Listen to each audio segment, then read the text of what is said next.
Lahore medical university के तलबा और तालिबात आज भी कराची प्रेस क्लब के सामने सरापा एहतजाज हैं।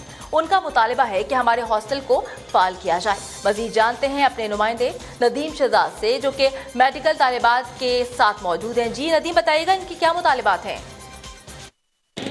जी सिंगर, इस वक्त देखा जाए तो कराची प्रेस क्लब के बाहर इस वक्त स्टूडेंट जो सरापा एहतजाज है, मेडिकल के स्टूडेंट है जिनका डाउ मेडिकल हॉस्टल्स के जो बिल्डिंग्स हैं इन्हें खाली कराई गई, इस पर इनका एहतजाज जारी है।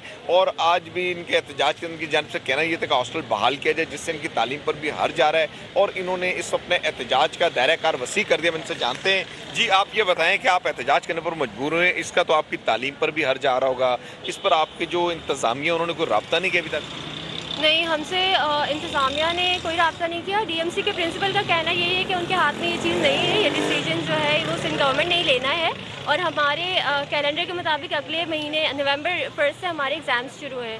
आप सोचें कि हम यहाँ पे ये बंदे यहाँ पे कैसे पढ़ेंगे अगर ये यहीं पर ही रह रहे हैं, यहीं पर सो रहे हैं, खा भी नहीं रहे। एक तो अभी हॉस्पिटल लेकर गए हैं हमारे जूनियर को, फर्स्ट ईयर का वो बच्चा है। तो इस वजह से ये बताएं जी कि क्या ये जो हॉस्टल्स हैं इनके मुतबादल कोई इंतज़ाम नहीं है, या यही हॉस्टल ही यानी कि ज़रूरी है होना, जो आपका एहतजाज है?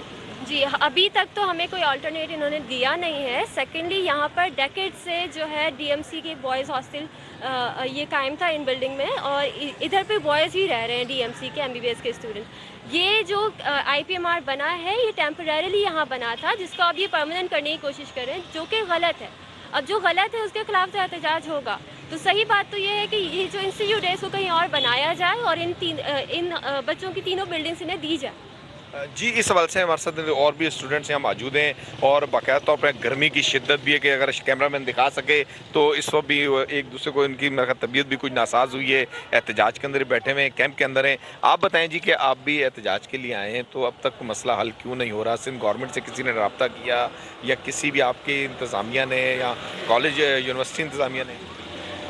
जी आज हमारा तीसरा दिन है भूख हड़ताल कैंप पे। हम यहाँ पर स्टूडेंट्स बैठे हुए हैं।